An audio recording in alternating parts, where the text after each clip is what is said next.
Your Minnesota Vikings could and should be looking for the quarterback of the future in this draft, with Kirk Cousins on the final year of his contract. And one of the more polarizing prospects is Will Levis of Kentucky, where big-time arm, big-time 2021 season, sort of a 2022 year, but you love the big-time upside. He's got good mobility. He's a quarterback sneak machine. He's got the size. He's got the cocksure attitude. He really does have everything except for very poor coffee creamer choices. Yeah, about that. I had his pro day at Kentucky on Friday. Lit it up as always. Now, yes, pro days are pro days are pro days. It's like, hey, this guy, especially for quarterbacks, this guy looks really good against no pass rush. The receivers he knows against no defensive backs, no coverage schemes, no disguise, no nothing like that. Fully understand that. But what's the alternative? He could look bad. Like, do you want him to look bad at his pro day? No. It's a showcase. It is what it is. And for coaches and decision makers, it's really more about, hey, let's see this guy operate in the flesh, because it's different on tape versus in real life.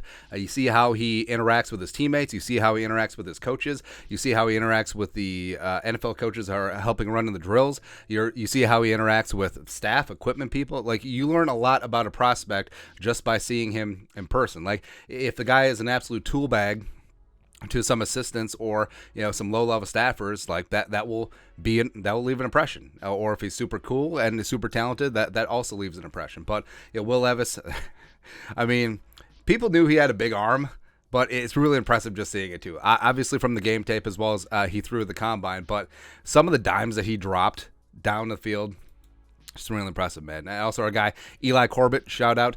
I mean, I understand the curse associated with number 7 because of Christian Ponder as well as T-Jack. But, I mean, Patrick Peterson ain't wearing it anymore. So why not? Come on down. Oh, Daniel Carlson, too. Forgot.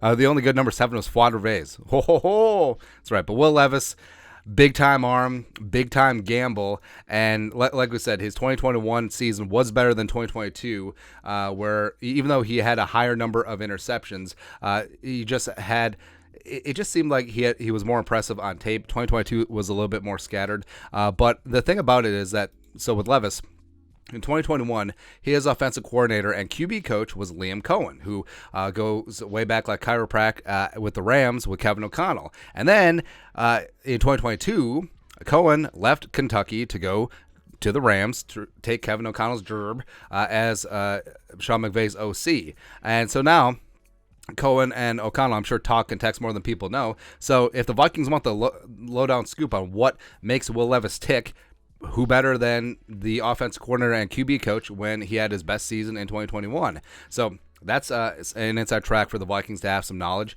And it's intriguing, man. It really is intriguing. Like, the big-time arm is there. And, if Josh Allen hadn't happened, like if Josh Allen hadn't come out of Wyoming, the most polarizing prospect in NFL draft history, and found success in the NFL, I don't know if we're having this conversation. Like, maybe Will Levis is a day 2 guy. Maybe he should still be a day 2 guy. I don't know. But the big-time arm, solid mobility, can certainly help out a creaky offensive line. He's a quarterback sneak machine, like we mentioned. Last year's tape was better than this year's. And, yes, intermediate accuracy. Mechanics do need a lot of work. But settling down and working in an NFL system and correcting mistakes and getting some more consistency, that's exactly what he needs. And that's exactly what he could get by sitting behind Kirk Cousins for a year, working with O'Hara, working with O'Connell, working with Wes Phillips. And also, he's got a bit of an attitude, but I like it. Like, he's got that dog in him. It's a fiery, competitive spirit. Like, there's a fine line between being a cocky a-hole and just being a dude that people will rally around. It's the latter. I mean, Kentucky teammates rave about him. He's got good reviews, and he is that dude. Like, everyone attended his birthday party, that whole thing. And also, in 2021, he actually had NFL-level talent around him in Wan'Dale Robinson, the receiver who ended up being a second-round pick by the Giants. And in 2022, not so much. They certainly did not do him any favors last season in Lexington. Now, the question is, where does he go? So I think that there's certainly a big 3. I think C.J. Stroud goes 1 to the Panthers. I really do. I think Bryce Young is the second quarterback off the board. And I think Anthony Richardson maybe is a larger gamble, but maybe has a little bit higher ceiling than Levis. Not saying that Levis' ceiling is low. But if those 3 quarterbacks go top 4 or top 3, if someone trades up with Arizona, where does Levis go? Does he go quick? Does a team like Seattle or the Raiders or even the Falcons pick him up, or does a team trade up like the Vikings? And there's been speculation that maybe Levis takes a tumble in the first round. I don't necessarily see that with the quarterback tax, and the upside is there. The juice is worth the squeeze, and you've seen teams swing away.